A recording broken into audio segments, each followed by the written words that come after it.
What's happening? It's Larry Loudpack bringing you the latest in cannabis news and culture. In here with my man Malik, the manager. With the Scully. And this is Fuego News. Let's get it. P. Diddy is entering the cannabis market with an acquisition deal worth up to $185 million.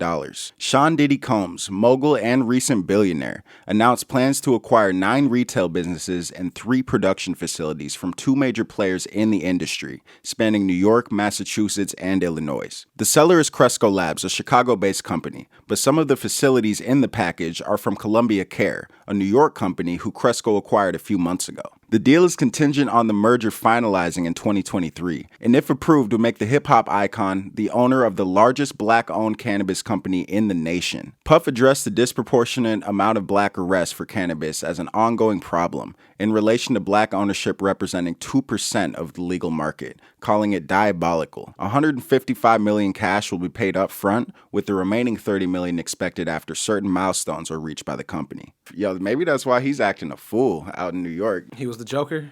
And the Joker being the largest black owner of a cannabis company is pretty funny too. That shit is super funny. But I mean, Puff was of course going to be the one to jump in on that. Oh yeah, he's one of those leaders, right, within the culture that we actually hold to a high regard. For him to not have made this business move earlier is what I'm surprised about. I got a feeling there's a real agenda being placed forth when it comes to Puff and what he's doing inside of his businesses. So shouts out to Puff. If we don't buy it from the inside out, we ain't going to be able to change shit. So yeah, this is how we get their attention.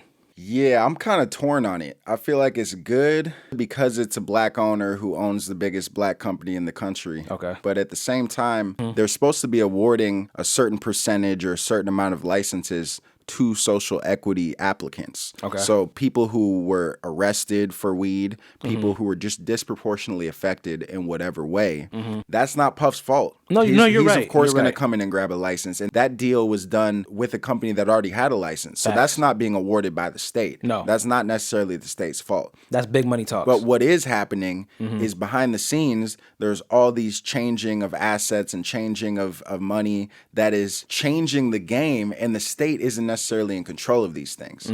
But they're not doing anything to take more control of these things. You're right. We get some more familiar faces within these programs, then we actually get some shit passed. He's definitely going to provide more opportunities for the black community, which is needed. Yeah, that's what I feel like it comes down to.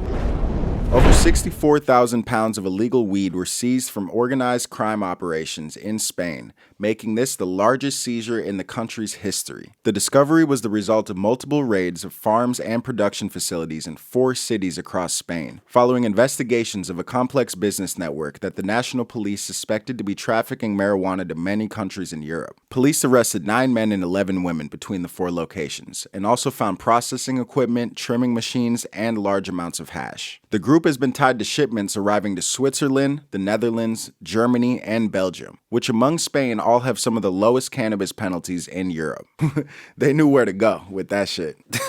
They real lean with they shit. So they just hitting the markets at the right times in the right spaces, man. European Commission is pretty chill now. Like, there's Yeah. not really, I think the highest you can get is like 10 years in like Slovakia or something like that. You wouldn't be going to jail for very long. They knew what they were doing.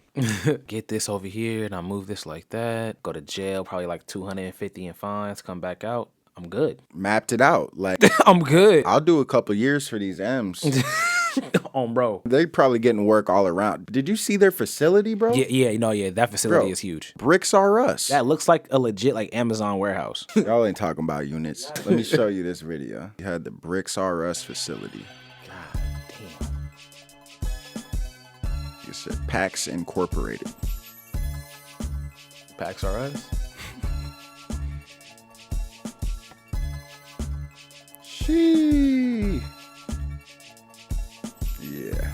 They had the bricks on them. They really had them on them. And they had Damn. the bricks. God. Hey. Oh, each box looked like that, bro.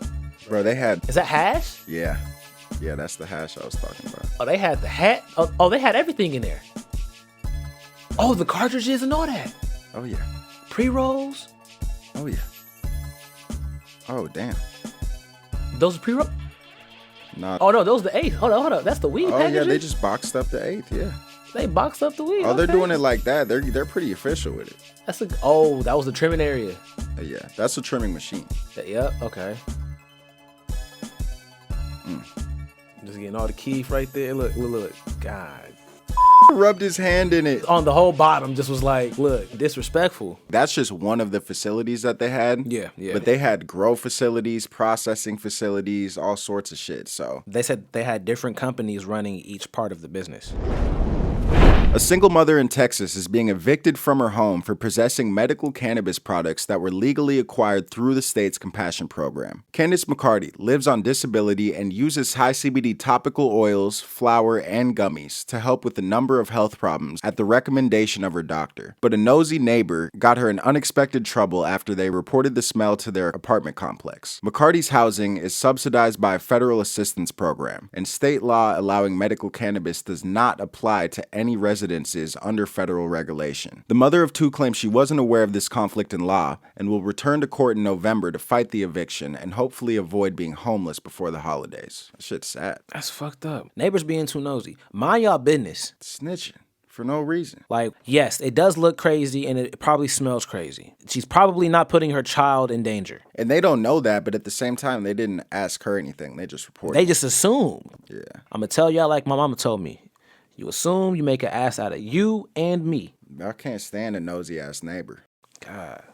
Just fucking. McCarty moved to Texas 2 years ago after Hurricane Laura. If you live in Section 8 or some shit like that, I think that's federally subsidized. So I don't know how they expect people to just not have their medicine because they live in federally subsidized housing. They started their compassion program in 2015. It used to be you could only have 0.5% of THC, but then they upped it to 1%. So now you can literally still, to this day, only get products that have 1% THC in them. It's literal hemp products. If you look at the list of stuff right here that allows you to have a 1% of THC, seizure disorders, multiple sclerosis, spasticity, autism, cancer. First of all, autism? Let's not even go there. Bro, Texas is fucked up. That's how Texas is. That's the South, bro. They said cancer, multiple. That's the list of people who even qualify to have 1% of THC. Like, that should be the list of people who can have THC, period. They might be one of the last states that actually legalize it recreationally. An Arkansas judge ruled that the State Medical Marijuana Commission violated the state constitution by awarding a cultivation license to a facility that did not qualify. Cannabis grows in Arkansas can't be less than 3,000 feet from a school, but that didn't stop Storm Nolan from being awarded a license to cultivate at a facility that was within the proximity to a juvenile detention center that fits the Marijuana Commission's definition of a school. The judge also stated that Nolan had a dissolved business entity that should never have been considered for the license in the first place, which led him to question the intention of the state agencies that approved the license. The Department of Finance and Administration, the Alcoholic Beverage Control Division, and the State Medical Marijuana Commission, whose combined discretion is responsible for issuing the cultivation licenses, were all taken into question. Wow. That's a lot of divisions to overlook some shit. Some people skipping some steps. The judge literally said, I'm concerned about why you guys were so dedicated to awarding this license. Because he basically implied, like, y'all are up to something. So they violated their own rule and violated the Constitution, which doesn't make any sense. Just said, fuck it. We've been showing how shady some of these people move. And it's the people of power. I would assume that whoever is in charge of that detention center, I'm pretty sure they had something to do with the funding of that cultivation. You know what I'm saying? They understand the ins and outs of those laws in those areas because they've been running them for a long ass time too. I think that also in these areas where there's just no competition like that, there's high demand and low supply, it's probably cutthroat for those licenses, man. Like, because you know for a fact when you get that license, you're going to make bread. Arkansas shall issue at least 4, but no more than 8, just like you were saying. Yeah. It's slim pickings. Yeah. So if you get one, you got a bag. No more than 8 cultivation facilities in the state. In the state. That's low. There's 10,000 in Oklahoma right now, next door. just for med. They did everything short of taking away his license. They did not take away the license, which is the interesting part.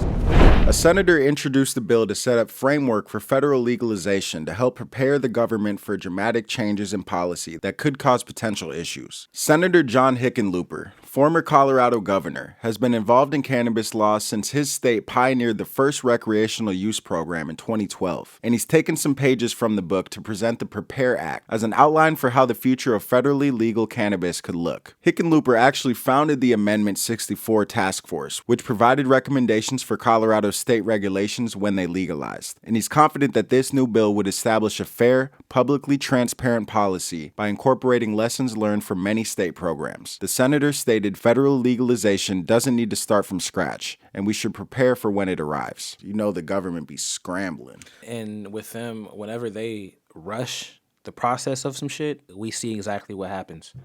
They get no trust from the public whenever they speed up the process of some shit. Where I think their head is to not allow the feds to have an excuse. If you get the ball rolling now and you eliminate all the problems that they could potentially claim later, then what are they going to say? You've already worked out all the problems. Yeah, you're right. I think that this is all just real good signs of the type of momentum that we've got going right now. Make sure y'all go out there and vote.